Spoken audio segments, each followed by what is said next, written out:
Hey, you. Yes, you there at the bar. The blonde. You want to hear a story? Well, all things considered, you're alone in a bar on All Hallows Eve. Don't look at me like that. That's what today is called, right? But hey, if you want to hear one, I'd be the guy to ask. I used to be an author. Damn good one, too. But those days are long behind me. So, about that story. Do you want to hear it?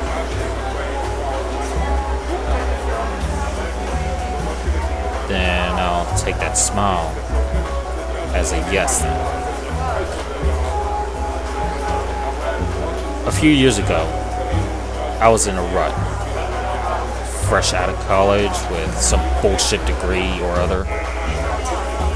Yeah, it could have been creative writing either way. I had no job and my landlord was ready to evict me. To save my ass, I slogged down to Harper & Row Publishers in the rain one day so I could submit one of my short stories to their editors. It was a good story, too. It was about a killer who picked up his victims in bars. Oh, whoa. Easy, sweetheart. Easy. Calm down, chill. It's just a story. No need to jump like that. Anyways, I was standing in some big-wig editor's office as he looked over my submission. He was murmuring and scribbling notes onto a legal pad as he read. Occasionally, he looked up at me and nodded before going back to reading. Half an hour later, he put down my manuscript and motioned for me to sit down. Look, kid, you've got guts, but you don't have much else. In this, he paused for a moment, thing you gave me has no commercial value whatsoever. There's no market for it. In addition, it quite frankly needs to be burnt. That's how bad it is, kid. I did my part and entertained the notion of publishing it, but I honestly don't think I can. Sorry, kid. Then he leaned back in his leather chair and buzzed his secretary in to show me out. By 7 o'clock that night, I showed my story to practically every publishing house in New York City. Every one of them had either turned me down or kicked me to the curb. Quite a few of them did both. Bastards. I was at the end of my rope when my landlord gave me the ultimatum of paying 2 days to pay. How in the hell's name was I gonna sell this story?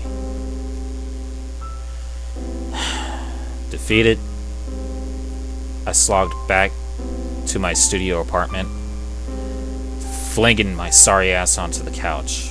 I looked up at the water-stained ceiling, screaming up at the gross, cracked plaster. I begged any power, benevolent and or otherwise, to grant me the ability to write. I offered my soul, my hands, hell, even my left shoe, just to get an ounce of talent. Then, mercifully, I blacked out.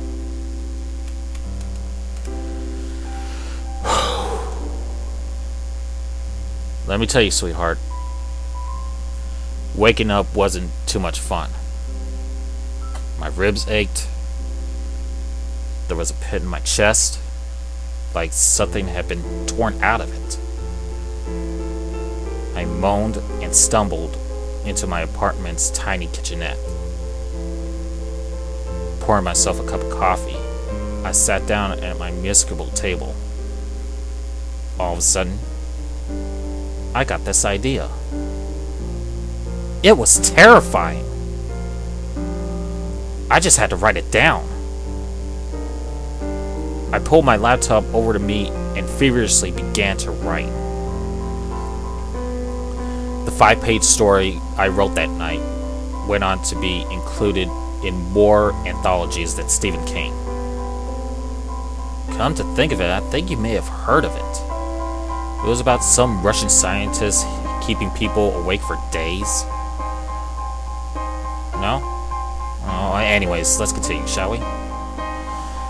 My Russian sleep story was just the beginning. I was churning mind-scribbling stories that kept people's minds awake for days. They were hair-raisingly terrifying. Publishers were basically eating out of my head, begging me for my manuscripts. My work was in practically every bookstore in the country. Authors submitted their work to me in hopes of getting into one of my many anthologies. I was at the top of my game, and not a single person, repeat, not a single person could bring me down. Strangely enough, even beautiful women, like yourself, enjoyed sharing my company. And I love theirs. Sorry. But through all my success and fame, there was an undertone of fear and a sense that I had lost something. One day, after getting off of a call with my agent, he came. He stood in front of my big, polished out desk. I long since moved out of my studio apartment, mind you. He had on a well-tailored Armani suit and a rose buttonniere. He seemed perfectly normal. Perfectly human. I wish I had never looked away from his astonishing green eyes.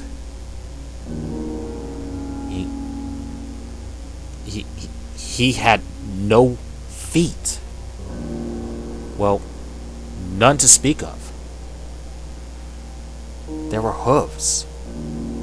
Night, black hooves. The more that I looked at him, the more I noticed his fingernails were long and buffed to a wicked point. He had 2 small bumps on either side of his forehead. His eyes, though blindingly green, had no pupils. Then he spoke to me.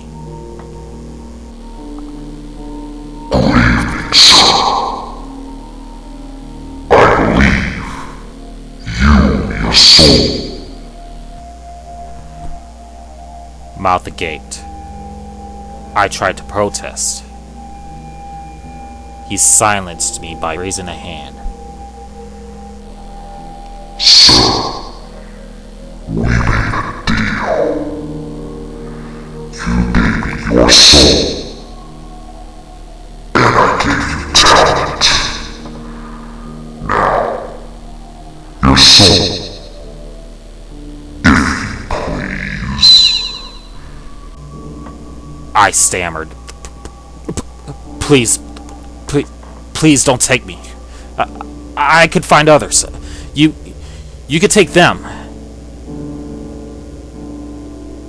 He smiled, a forked tongue whisking by his teeth. Of course. If you find someone else, I could free you. But His smile grew wider.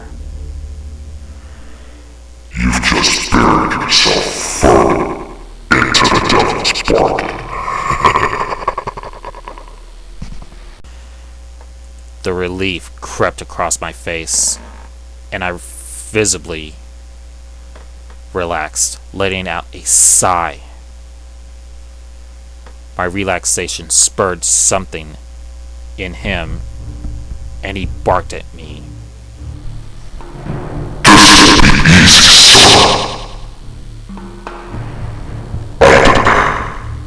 One human soul from you. If you fail to provide a soul on any given week,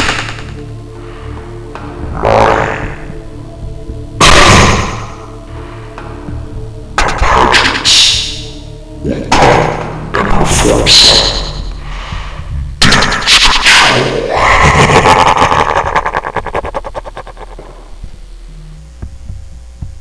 He bowed as he was leaving. The clock stops now, sir. I'll be waiting.